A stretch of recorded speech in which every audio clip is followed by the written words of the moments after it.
and you reached out and said, "Hey, man, I had a vision of Jesus while I was doing some breath work. So I'm really interested to hear about this. You want to just go ahead and dive into that?" Yeah, sure, man.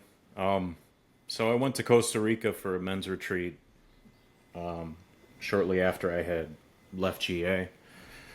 It was cool, man. It was a bunch of young guys.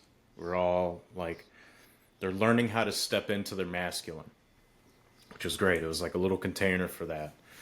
And at the second day of the work, we did a breathwork session, and it was short. It wasn't like one of these extensive 90-minute ones. I've done a few, but I've never had this experience before. And towards the end of it, when when it was time to release, just sort of, expand. We're compressing, compressing, compressing, and then we just expand and let it all go. Hmm. I just felt this opening and light, look, white light, just light.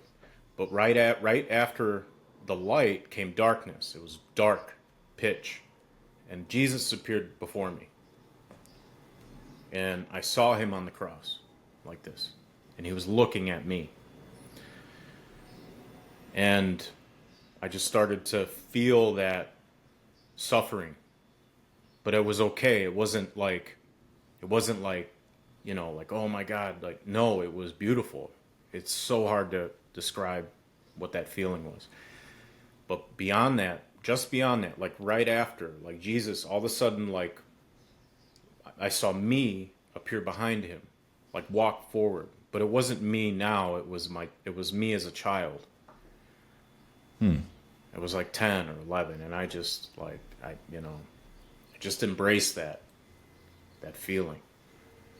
But Jesus sort of like from just my visual cortex saw him, and when he was, it was like it was all black, and you just see like the shadow as if it were night, right? Like under light or moonlight or whatever. That's what it looked like at first, but then it just turned into light. And as that whiteness, that brightness expanded, that's when my child version of me stepped forward. And I felt that it's the innocence, it's that love, it's that unconditionalness that we have as human beings that's really the center of it all.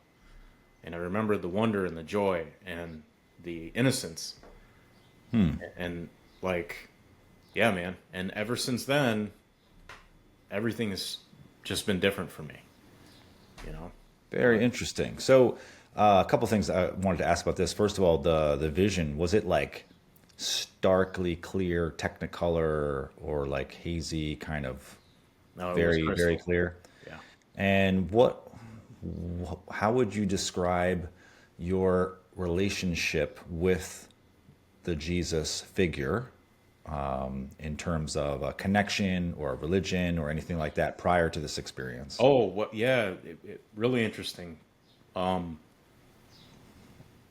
I just saw him as a man, another figure that did incredible things, and I saw him as a leader. I grew up Catholic, but Yeah, me too. like, eventually I became atheist, and then I started to wise up, and I became agnostic. I still, if I were to classify myself in any way, I'd still consider myself agnostic. Okay, but I think And it that's goes a just little. because I don't want to put words in your mouth, but because you're not saying I know this or that, but there's something, or Yeah. what's your experience there? Yeah. I know, like, there's certain things that I know, but I can't know anything. So, like, how, how much hubris should I have right now and say that I know God? Because, like, I've said that before, and I've said that to you, that I know God. And I've heard you say it. And I've never really understood that until, like, oh, I do know God because he's a part of me. Like, I get that understanding, but to really know, you don't. Yeah, it's funny. I was thinking about something like this probably yesterday or the day before, and it's just interesting that you mentioned that because what my thought process was like, what are the facts that I know, right? And as I was thinking about this, like, well, one of the facts that I know is that God has presented himself to me in ways which are undeniable to me and me alone. First person direct experience that's undeniable and unquestionable. Not something that I could explain away in any fashion whatsoever. However, I thought, okay, well, so that's what and also, so I've had full blown non-dual experiences where the experience is I've merged with everything, or that the experience is like, this is God that I'm experiencing, and we are not separate, and I am sort of being subsumed up into God. And that's my experience. I can't deny it. But can I say that's what God is? Well, that would be hubris, right? Right. That was my experience of God, is undeniable to me. But for me to say I understand what God is now, that would be a stretch, to say the least. It would. Because, like, the reality is we don't know shit.